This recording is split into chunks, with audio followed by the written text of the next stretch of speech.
all political commentary out of this convo. An apolitical conversation. Exactly. This is about the moment. It's the moment. I love it. You're going to play a little bit of the moment? Cheers, I don't know if we can pipe it through here. We should have, yeah. That would be cool. We totally you could should put have. it on your phone and put it up here. It sound all tinny. Before we get started. We're started. Hold on. Before we get started. We already started, but before we get started, what is up, Partner Up? I got to say that. And then Isaac, my friend. Thank you, sir. Oh, my partner. goodness. Cheers, Jared, Jen. Vince. Cheers. Cheers. Vince Menzione. That looks like some craft brew something over there, Vince. Or a bubbly. Yeah, we don't know. It looks I love amazing. it. I had to put the sunglasses on because the future is so bright in partnership. You have to wear there we go, shades. Vince. Yes. There we go, Vince. CrossPod, Ultimate Guide to Partnerships and Partner Up. We just finished 5 days of the PLX Summit. I don't even know. What are we going to talk about? There's so much. My brain's like. I got a way to kick this off because I want to give credit where credit is due. And I want to give some credit to my friend Vince right here because it was his conversation with Jay McBain on the Ultimate Guide to Partnering where I really started to take this a lot more seriously. And I was like, there are these professionals that come from the channel world where we're thinking about different things on the startup B2B SaaS side, but they've figured out some really important things. And there was this conversation that Vince had with Jay where I was like, I think I need to turn it up a notch. I think I need to take this very seriously. So maybe we can start there because Vince, how long have you been doing the Ultimate Guide to Partnering? It's going on 6 years. 6 years. OG. Yeah. OG. I'm the OG. Yeah. You're the Were OG. podcasts even around back then? I had to tell people to listen to podcasts, like download this thing called the podcast app on your phone, That's pretty amazing. When did you hear that episode, Jared? 2019, I believe. Okay. 2019 or 2020. It might have been 2020. When Jay Might have been early because I think I was already doing the podcast. It was your first one that you did with Jay, whenever that was. Yeah. Because that's what it's kind of interesting. Episode 63, but who's counting? Okay. Because it's like everything old is new again. Sort of when you and I started talking about this, and you're like, we need to launch Partner Hacker, and I'm like, B2B partnerships. I don't really know what is and you had me listen to a couple episodes of Jay McBain. You had me read some stuff, and I remember having this. Like I was trying to piece it together and being like, well, this sounds like the way that things kind of like an old school way of doing things, this whole like channel thing that like fell out of favor with all the startups. And now it's like coming back into favor. Is it different? Is it the same? And it's just really interesting to hear people who have been in the more like enterprise channel. It's like both. It's like, hey, this is what we've been doing for a long time. And it finally hit sort of SaaS startup world, but at the same time, it's got a different flavor to it. Yeah, my take on this, Vince, and I'd love to your take because I've had some convos with Jay and Janet and some other channel folks that I respect, where I feel like the problem for B2B SaaS startups is that partnerships is a department, which means it's abstracted away and siloed from the other departments. But then I also feel like channel has the same problem, different side of the coin, where channel is an abstracted away business unit, where they've replicated every other business function, right? So you have like channel marketing and channel sales. It has its own P&L. Everything flows through. And basically, to me, in a lot of ways, partnerships is just immature channel, right? Channel is, hey, we can dedicate 30 million, 300 million. I mean, we talked to Tiffany Bova this week. She was managing a $300 million channel, right? For a Fortune 500 company. Like at that scale, you are relying and providing a forecast on that number that is not a part of the direct number. But channel is experiencing a very similar disruption in that, hey, why do we have channel marketing and then direct marketing? Why do we have channel sales and then direct? Maybe these departments and business units need to work together. Why are they siloed? Why are they separate? Yeah. So Vince, I'd love your take on that. Is what we're experiencing in startup land and the channel the same? I think it comes down to the cloud transformation, right? So the whole transformation to the cloud from selling widgets and licensed software, you pushed it through a channel, and that was a very different model. And then the hyperscalers got involved, and everything moved to the cloud. And so what you've seen is this whole tech ISV to ISV plus system integrator plus channel on the back end. And what's happening is a lot of the organizations that grew up in the old school are having a hard time. Again, they built their own channel organizations. Now you've had Tackle on talking about marketplaces, that whole conversation about co-selling with Aaron. This whole notion around selling, as Jay says, it's the 5 seats at the table. It's no longer a department. It's not a transaction. It's an influence strategy across all the seats. The buying behavior has changed. It's moved down the organization, right? It's no longer the CIO making the decisions. In fact, the CMO has a higher budget in most cases and more influence than the CIO does. So everything's changed in the last few years. And it got accelerated during COVID for sure. But the transformation has been going on a few years now. And the ISV side, so the channel was this, and it's the Rodney Dangerfield. Like it is the poor stepchild that's bolted onto the organization. And the CRO doesn't trust, right? We talk about trust as the new data. The CRO doesn't trust it. Nobody else trusts the data in the organization, except that's why they have their separate departmental. They have a separate marketing organization. They've got all these separate silos, and it's not functional across. And that's how it needs to be. Now, I spent like almost 10 years at Microsoft running a $4.6 billion ecosystem business. Microsoft got it right early, right? They understood from day one that they weren't going to sell direct. And once software moved from being on a shelf to being a license model, they had to figure out how to integrate partner across all the lines of business and get it across to the customer success unit. Today was about customer success. That's the last bastion of getting it right. So I do think I think the old organizations, you talk about Janet coming out of the channel, and some of those older channel organizations are still struggling, like understanding this new world.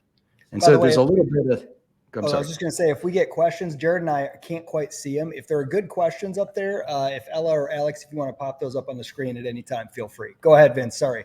Yeah. I somebody just said that they often said that they are the redheaded stepchild of the organization, right? So yeah. Vince. And you guys are barefoot. I got to take my shoes off. Actually, I'm sitting here. I got shorts on too. You just can't see it back here. Studio, like, I mean, this is. I'm gonna miss this studio. Yeah, this has been quite the. We're gonna need to detox after this week because we've definitely had a few drinks on the podcast at the end of the day. Yeah, we're gonna need to detox literally and metaphorically. Yeah, metaphorically. Yeah, absolutely. I'm gonna hit my sauna this weekend for sure. So just sweat it all out. So, but I gotta give you guys some kudos and credit as well. Like, congratulations on an amazing event. I mean, this is absolutely amazing. And I think Chip said it earlier in the week, right? Just like the energy, the excitement, the enthusiasm. Like, it's great to see partner front and center, and people, we're all getting it, right? I mean, we got it a long time ago. You got it as well. And now it's getting the rest of the organization to buy in. So you're creating this entire, group of evangelists. They're going to go back into their organizations and hopefully do the right thing. Man, and it's not easy. Get this. This is what's so crazy about this event. Like, thank you, but this is all the speakers, all the sponsors, all the attendees. That's what gave it that energy. We had 118 different speakers at some point during this thing. And get this, not a single one flaked out on us or showed up late for their session. Everything ran on time. Every single one of 118. Like, to me, that's like, you only make sure that you don't miss out if it's important. And to have 118 swings, at bats and to be batting 1,000 on the speakers showing up and everything. I've done a lot of events in my life. You always get one, or you get a speaker that demands the M&Ms be sorted by color or something. We didn't have any of that. Everybody's been amazing. Totally. Wait, Jill says I got to put my sunglasses back on. I think I better. I know Vince is the one looking cool now. That is a great look. We look like a couple Florida bums right now. Yeah, we look totally bummy. Yeah, totally bummy. The shadow. Hey, I'm in Florida too. We skirted the storm. I mean, we're pretty lucky here. Yeah. Every year is what a vicious cycle. Vince, from your point of view, I'd love to talk for a minute because it was such big news like a month ago, and Jay talked about that in his keynote this morning. The restructuring of Microsoft's partner program, and there might not be anyone that is a personality or public figure in partnerships or channel that knows more about the before and after. I'd actually love to have you talk about that for a minute, because from Jay's framing, he made it seem like it was much more tied to customer outcomes, customer success. But I've definitely heard from Microsoft partners that they're furious, they're angry. I mean, obviously that happens all the time whenever there's something happening. What's your take? Like, what does that mean for all of us in partnerships? Because Microsoft's, in a lot of ways, is a bellwether for channel and partnerships. They'll do things in their ecosystem that affects, the largest partner program in the world, that it seems like the long tail of everyone else doesn't really understand or digest till a year, 2 years later. What did that really mean? Can you talk to us a little bit more about that, their recent partner program restructuring? Do you have any insider baseball or opinions? Yeah, absolutely. So first off, it was the house of silver and gold, right? That whole, stratification of partners didn't make sense anymore. Didn't serve the customer. Didn't tell the customer what you did and that you did it better than anybody else. So that was first off. Vince, let me interrupt you for a second. Right. Maybe from your point of view, can you summarize for us what the difference was, just at a high level, just to make sure that we're on the same page?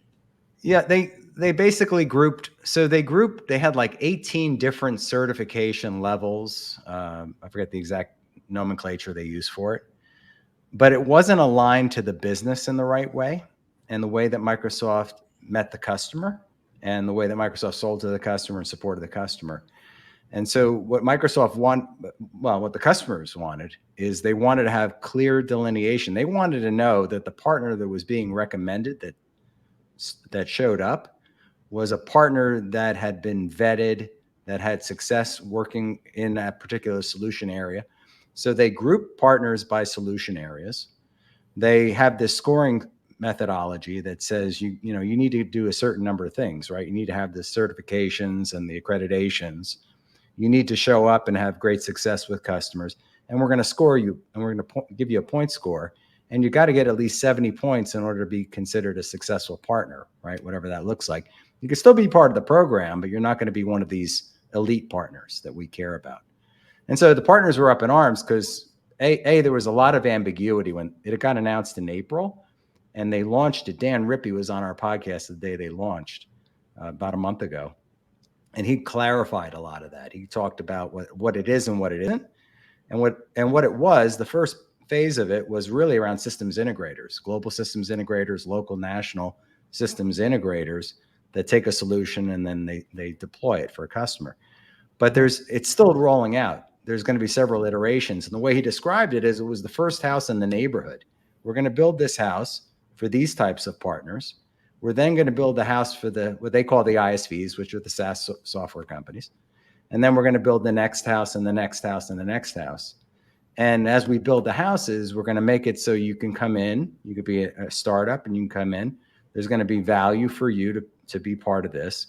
And then we're going to, work out our, way that we go co-sell together, whatever that joint success looks like. So it's in process. It's going to be rolled out over a period of time. And I think that wasn't clearly defined in the beginning. So that was item number one. Jay also talked about now chief partner officer. We got rid of the channel chief. We're getting rid of that word channel that we both talked about kind of being old school. And now it's a chief partner officer. Nicole Deason is the new chief partner officer, that role within the organization. And so Microsoft is iterating. They're listening to customers. They're also recognizing Microsoft moves when they sneeze.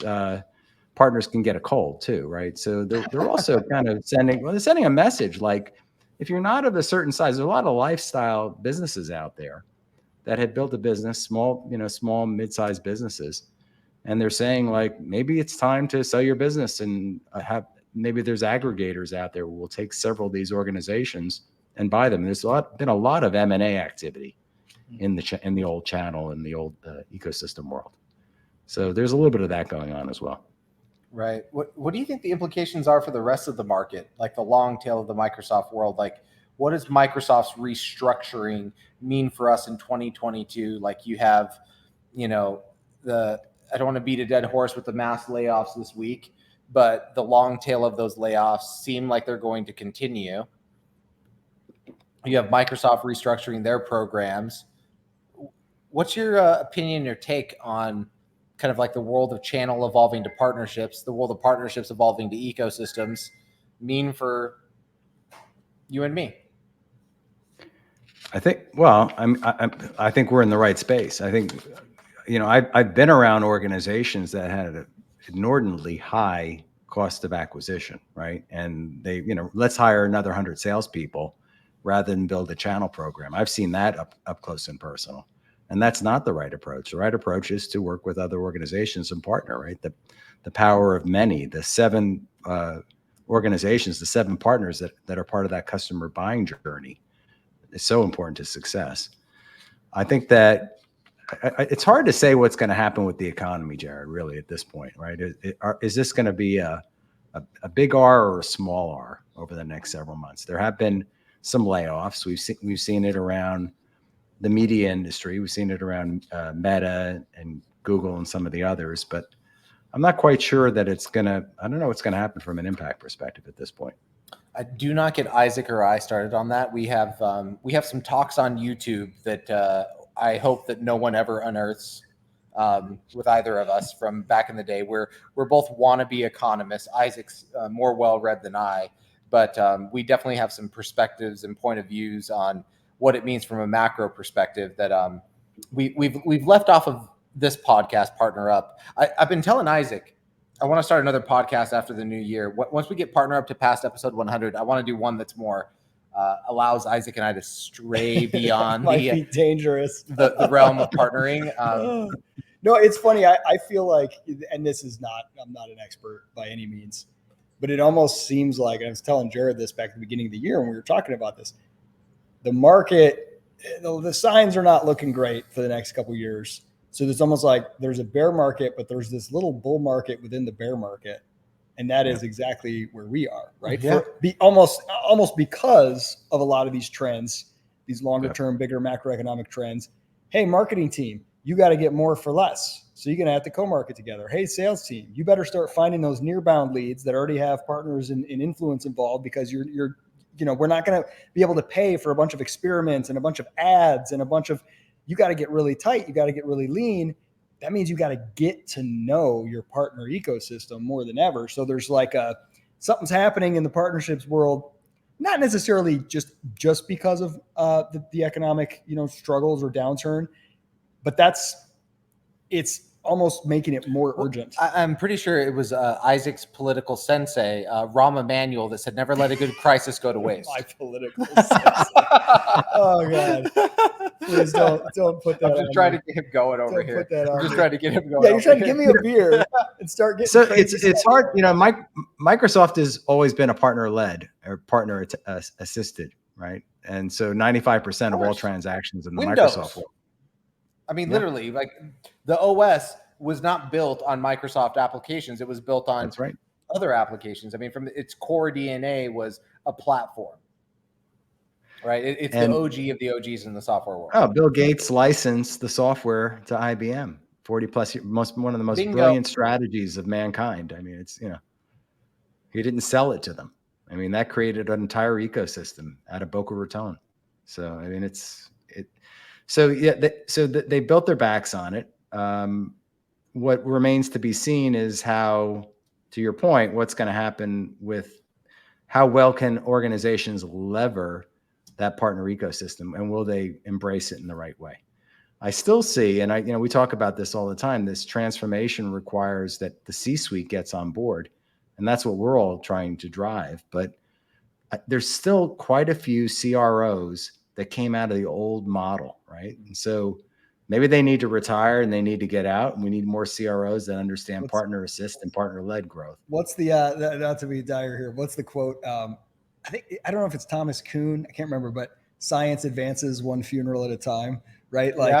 There is this thing with generational, well, and that's again creative destruction. Joseph Schumpeter. But this is part of when in an economic downturn, a lot of times people who have been kind of waiting a few years to retire, they're like, all right, I don't want to go through another horrible time. Maybe I'll retire. Well, there could be some movement. That there was more venture capitalists that retired in 2022 than there were in the past 10 years. Yeah. I mean, and rather than just looking at that like, oh my God, the sky is falling. There's a lot of opportunity for some people to step up with some fresh perspectives. Like there's a huge silver lining to that shift. Well, the best startups come out of recessions, right? I mean, always. Some of the biggest and best.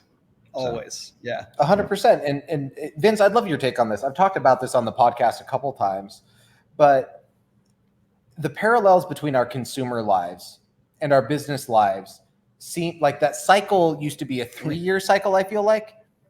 And then it was a 2-year and then a 1-year cycle. And now I feel like it's 6 months to a quarter. What do you mean? What do you mean the connection between our consumer life and our business life?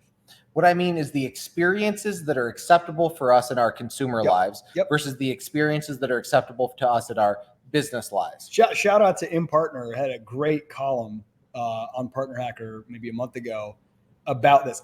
Everyone wants to fly first class. Like, look, consumer software companies have spoiled people. You get on these apps and the experience is so amazing. Everybody wants that. Your partners want that too. So if you just throw them into some crappy portal they got to log into or give them some crappy one page, like they're going to walk too. They care about the experience, the quality of that. So you're saying the feedback loop, consumer does something and now people in B2B, they expect it like quicker than ever. Well, I'll give you a perfect example. Last night we did the PartnerUp podcast with Max Altucher and Scott Barker. Yeah. And that was such a cool podcast to my heart because I've been a friend and follower of Max for going on 10 years and then Sales Hacker, now Partner Hacker. And he was speaking fondly of Netflix.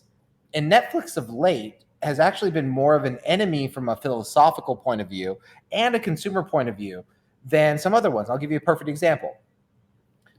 Vince, I want your opinion on this. Just someone who thinks partnering in ecosystems and more broadly is that Netflix built a walled garden. They built a really good walled garden. They control the content distribution, the payouts, the people, all of that ecosystem 100%. And you look at Netflix from a stock performance perspective, they've got their butts handed to them. They did. Why? I mean, can I publish this podcast to Netflix? No, but I'm a consumer of Netflix. I'd love to comment on it. I'd love to participate in the community with it. I can't. But you know where I can? YouTube is the number one acquisition of all time by any company. You can't even say there's a close second, in my opinion. By far the best managed, handled, best price, most enterprise value created. They're just a money printing machine. Why? Because I can publish content, I can consume content, I can co-sign content, I can do it with other people. And so like we mentioned Netflix earlier, I feel like those experiences that used to be world-class, like Netflix was great. You just click a button, you're there with their exclusive content, and exclusivity feels like it's a dying vestige of a world it's long like past. First mover advantage, best product, best experience. Those all work for a little while. And we have this great session day one, the difference between product-led growth and network effects. And product-led growth is like, this is how you get people in. You give them the experience. It's viral. It's easy. It's fun. Everybody wants to use it. Network effects is how you keep them. And there's not a lot of network effects if you're just waiting on Netflix to bring on the next show that you like. There's no way to interact with it. There's no way to. Whereas YouTube, the network. I hear. Look YouTubers, at your kids. Look at your kids. No, there are Do your YouTubers, kids watch YouTube or Netflix? There are YouTubers that actively hate YouTube and spend entire videos ripping on it, but they don't leave it because that's where the viewers are, right? Like it's such a defensible thing because anyone can come on, small creators and big alike, and they all get basically the same experience. They're not even treated like second-class citizens. If you come on and have no viewers, you still have all the same tools to upload and everything like that, which is very, very interesting. Right. Well, don't leave out TikTok. Exactly. Right? That too. Yes. TikTok is becoming. I'm too old for TikTok, Vince. You're hip. You're keeping up. You know. I don't want that on my phone because I don't want the Chinese government taking my stuff. I thought exactly. About That's freshening mints, TikTok. But it's a great app, and look what it's done to Meta and the others. I mean, it's exploded, and a lot of people are consuming news on TikTok. Yeah, it's kind of scary. I mean, I'll try to put the political stuff aside. I think the YouTube model and the TikTok model is the same. It's just the algorithm's better with TikTok than YouTube. I mean, the point is it's consumer created content, consumer interaction. Well, it's everything. Let's actually talk about that for a minute. Now, I don't know a lot about TikTok, but what I hear, because I always ask my nephews and my kids who are on it and stuff like, what do you like about it? What makes it better than, let's say, YouTube or Snapchat or whatever? One of the things they say is that on TikTok, you don't, the number of current followers you already have doesn't really play a part in how much your stuff gets seen. So there's this feeling it's easier to like go viral as a nobody. And because everyone knows that, they feel more incentivized to play, right? It's like with kids, if you give them a game that's way too hard for them, they'll try it 2 or 3 times, then they'll give up. If you give them a game that's way too easy for them, they'll try it and get bored. It needs to be challenging, but they still need to have the belief that they can win. Yep. And like YouTube has gotten to the point where it's really, really hard to go viral. And people feel like, oh, I couldn't do that. All the YouTubers that are big now, they got in early. It's really hard now. TikTok makes it feel easy. So here's the insight here. Here's what I'm wondering about, like a partner program. And again, I think In Partner had a column on this as well, on the long tail idea. This idea that like, there's so much out there in the market, so many like small partners that may later become big partners. If they feel like they have to first prove that they're big partners before you treat them seriously, they're not going to be motivated. But if you can somehow let them know, insight. Hey, it's really easy to go big with us. Like give them that feeling that, hey, you could become a big partner. We could feature you in our newsletter at any time. Like even just having that feeling, it's like, ooh, then it's worth it. I'm going to keep trying, right? Well, marketplaces. Now you know why I brought this guy on that knew nothing about partnerships. Like this guy's got a good mind here. So you talked about the experience, right? 3 clicks and a box shows up at the end of the day, and I think marketplaces are that in a very big way, right? It takes a lot of the friction. It makes it a fungible item.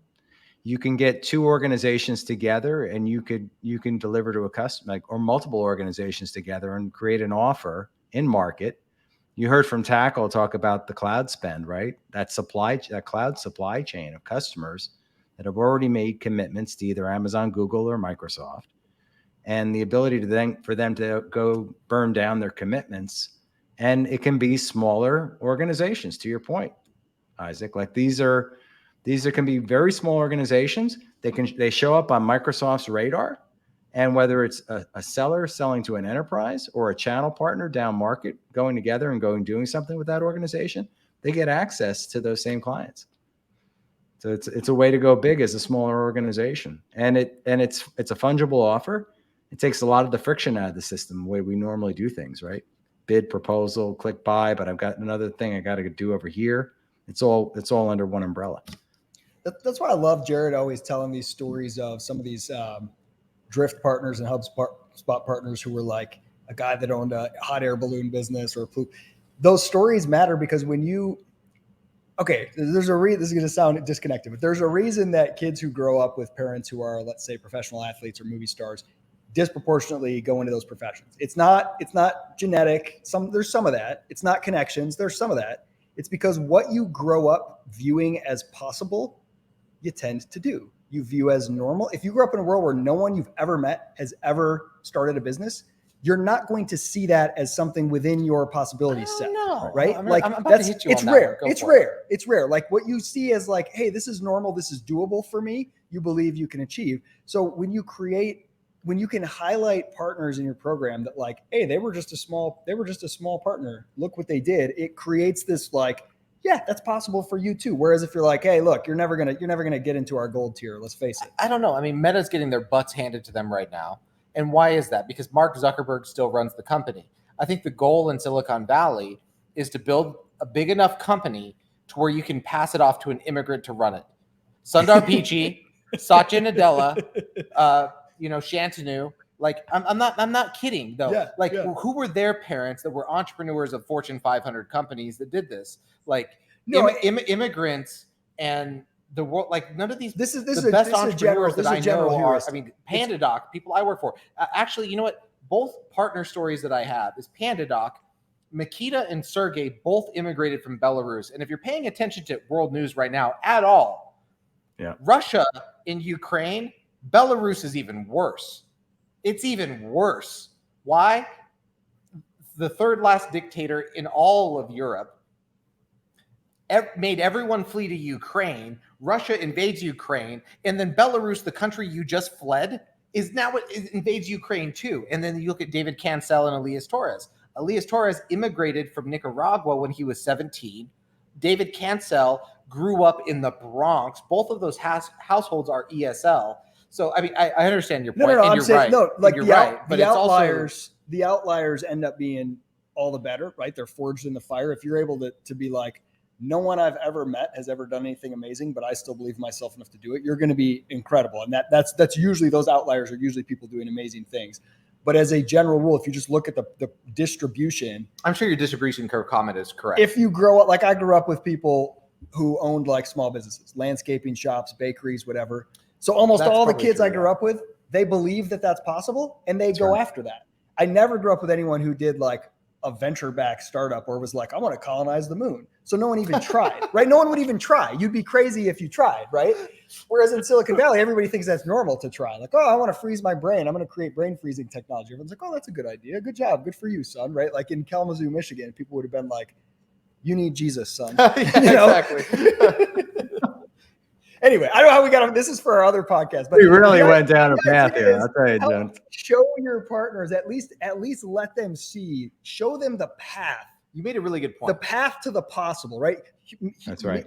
Ludwig von Mises, my favorite economist, 3 preconditions to action: discomfort with the status quo, a vision of something better, and a belief in the ability to get there. If your partners don't have a belief in their ability to get from here to there, you can't show them, hey, here are the steps that make it possible. They're going to be disheartened and disempowered to go fight for you. Well, that's your favorite economist, Isaac. You know, I did meet my wife at the Ludwig von Mises Institute. That's why. Vince is like, what are these guys talking about? This is the end of PLX. How many of those have you had so far? I'm on my first of you. Literally one. Bring it back down to earth, Vince. Yeah, no, so hold on.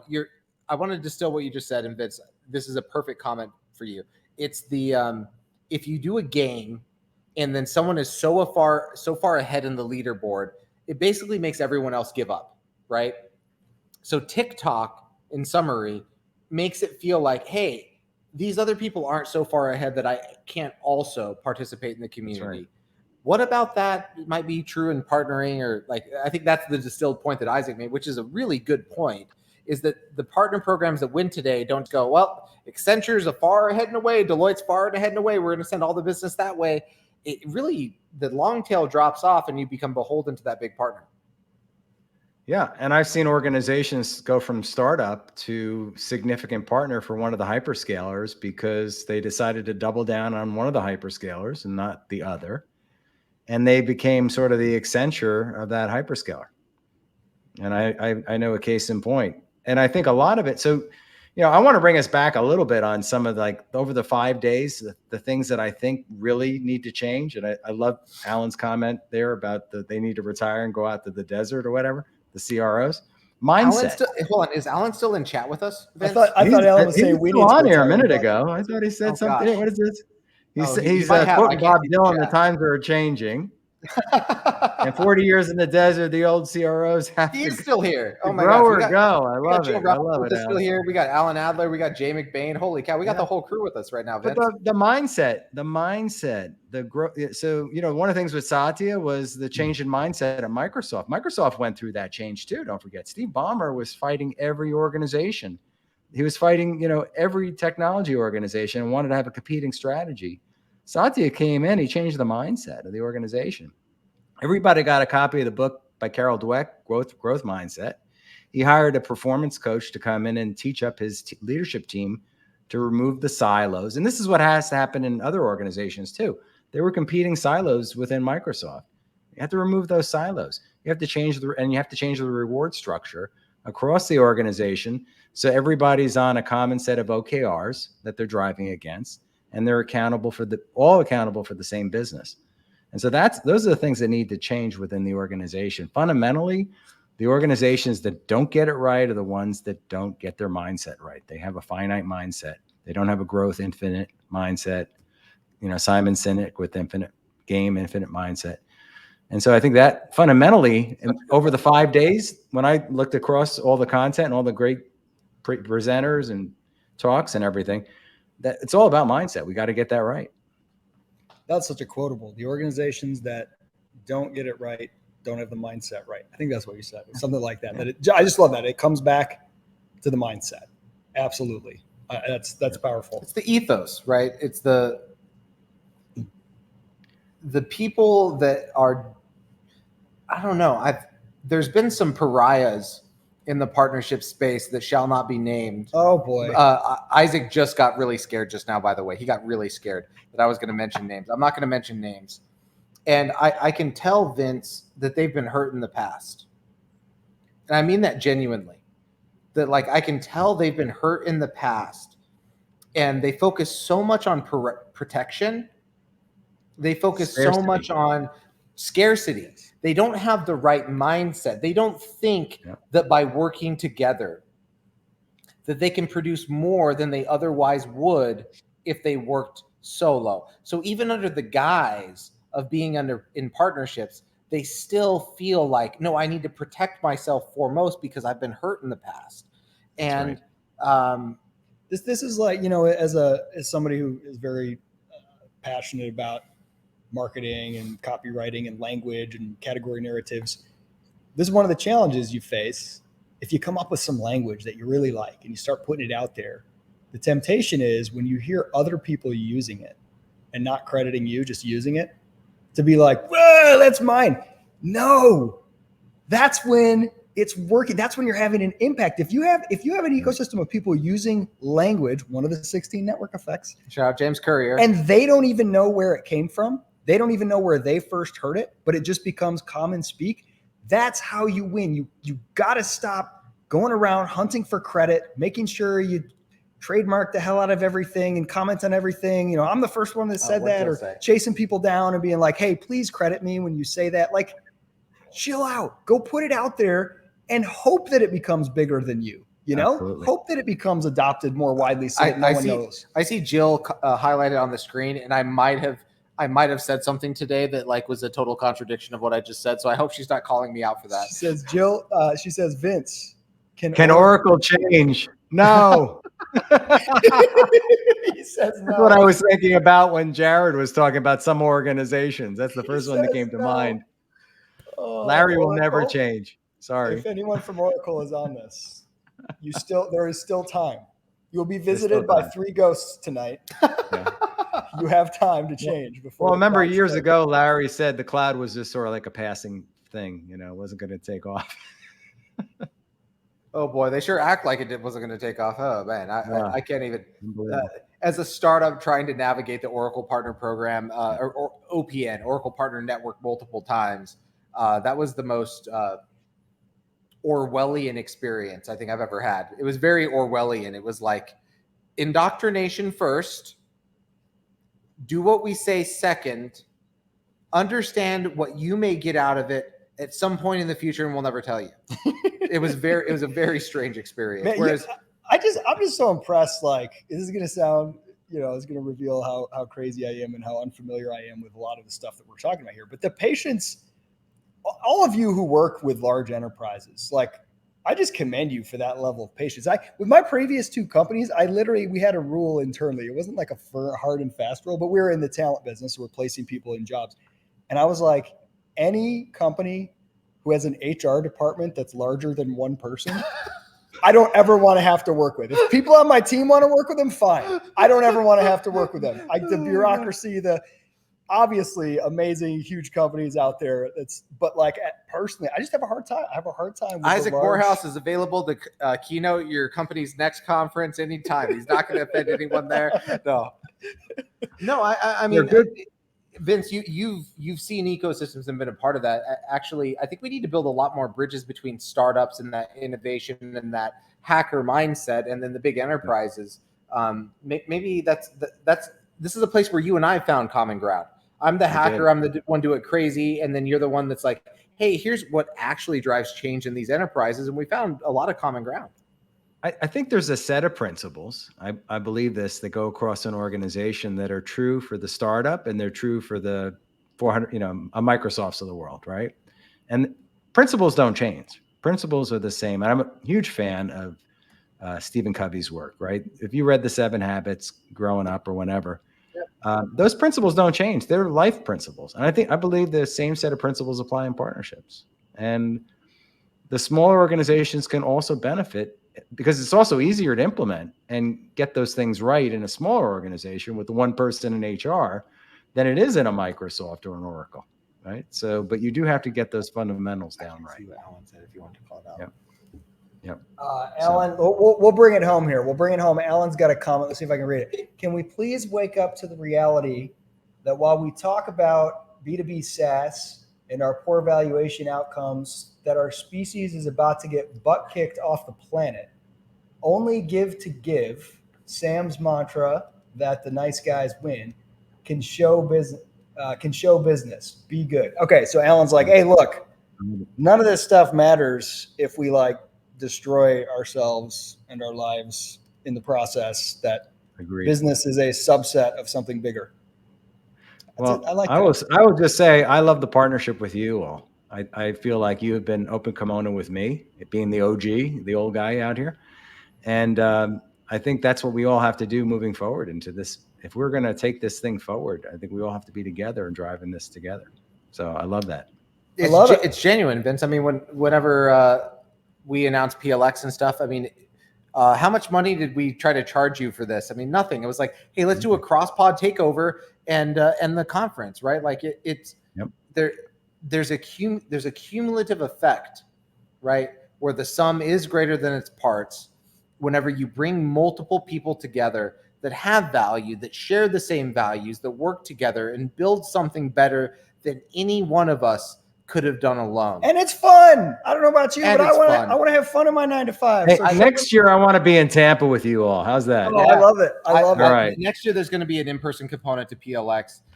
Vince Menzione, I want to thank you so much for the trail that you blazed for thousands and thousands of people, not to mention me, and putting your work out there and sticking it out for all of us to like have an example. And thank you so much for joining us at the close, and all you crazy people in chat, you were really weird right now. I want to take a second and acknowledge how weird these people are spending their Friday nights. You gotta give them love. It's operant conditioning. You got to reward them for this behavior. No, I want to tell them how weird they are. I don't want to tell them how good they are. I want to tell them how weird they are. Apologize to your families on our behalf. Yes, that. Yeah, Vince, thank you so much. PLX. Thank you. This is the I'm end. humbled and thank you. Go for it. Yeah. Vince,